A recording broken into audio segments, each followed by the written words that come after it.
Man don't usually explode, we implode. We bury everything underneath a calm face until it all leaks out in anger, silence, and some type of self-destruction. And I know that because that was me not too long ago. I used to think that I was strong because I could keep it all together, all inside where nobody could see it. But really, it was just eating me alive. Anger was my first language, and silence was my escape, and numbness had become my armor. And when my son had passed for the first time in my life, I wanted to just check out completely. I just wanted it all to be over. I didn't care who knew about it. I didn't care about the consequences. And like I said, I just did not care. I just wanted the pain just to stop because it was just so much in my life. But I'm standing here to tell you guys that that pain didn't destroy me.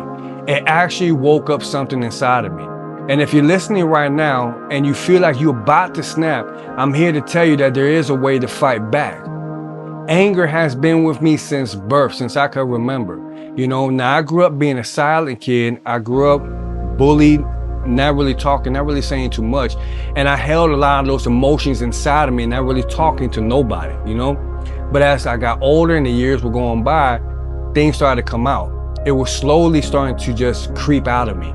I was lashing out at people for looking at me wrong. I was lashing out at people for saying things I didn't agree with, or whatever the case was. I was just going nuts. And even my marriage has struggled with it because I would be so mad that I would go angry for days, sometimes weeks, and sometimes just like maybe even longer. I can't even really tell you. That's how mad I would get that I couldn't even speak.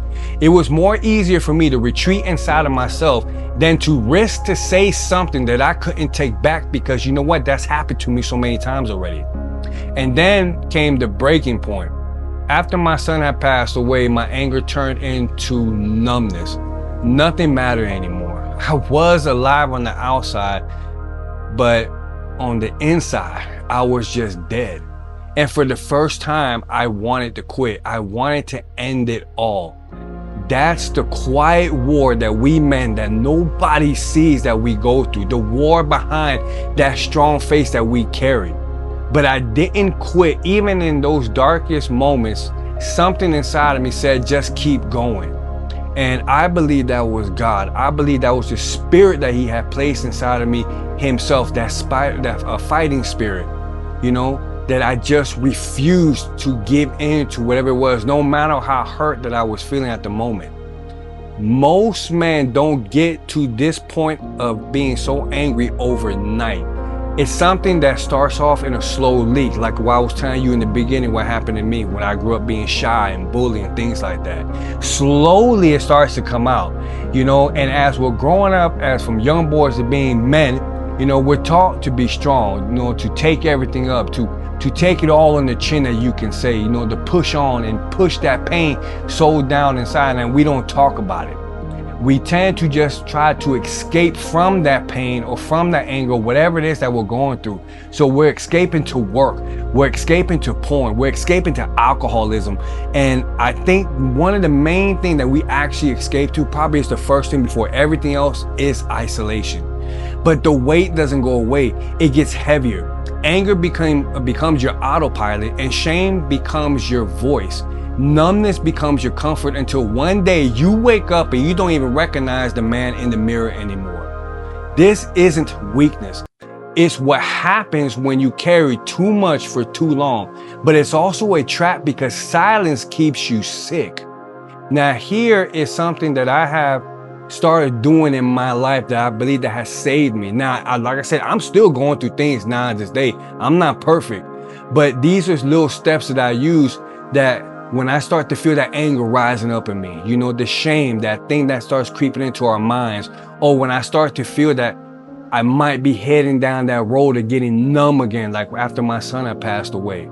Number one, I name it out loud. Don't let it just stay in your head. You say, I am angry, I am hurt, I am numb. The moment that you name it, it loses part of its power, because when you start addressing these emotions and you start getting into them, let them run their course. If you're angry, deal with it. If you're hurt, okay, that's fine. You can be hurt. If you start to feel that numb, okay, Deal with it, because if you try to bottle up inside, it's just gonna get worse for you, and everything around your life is gonna feel it. Number 2, breathe, break the pattern. I know it sounds simple, right? But this is real. When you feel the wave coming, stop what you're doing, step outside and breathe deep. Move your body, do something, change your environment. You're breaking that automatic loop. And number 3, reach out immediately. Don't hold it. Don't sit there like whatever the case is. Reach out to somebody. Don't wait until tomorrow. Call somebody, call a friend, call your brother, text, a mentor if you have one. Pray out loud, write it in a journal. You can't heal in hiding. Even one honest conversation can stop a mental, spiral breakdown. I use these circuit breakers, what I call them, in my marriage, in grief, in temptation. It doesn't make the pain vanish, but it keeps you from destroying yourself in that moment. Now listen, guys, you're not weak because you feel. You're not broken because you're angry. You're human. And the fact that you're still fighting means that you're still alive. God didn't put a quitter in you. He put a fighter in you. He built you with courage, with resilience, and with grit. And that means even if you're at your lowest point, you're not done. Stop believing the lie that nobody cares. Stop believing the lie that you're too far gone. You're not. This is your moment to get back up, to talk, to breathe, to reach out, to fight differently. If I could stand in the darkness, right, waiting to end it all, wanting to end it all, and still be here, still building, still fighting, so can you. Don't let anger or shame and numbness write the end of your story. This is not your funeral. This is your turning point. Grace and peace, guys.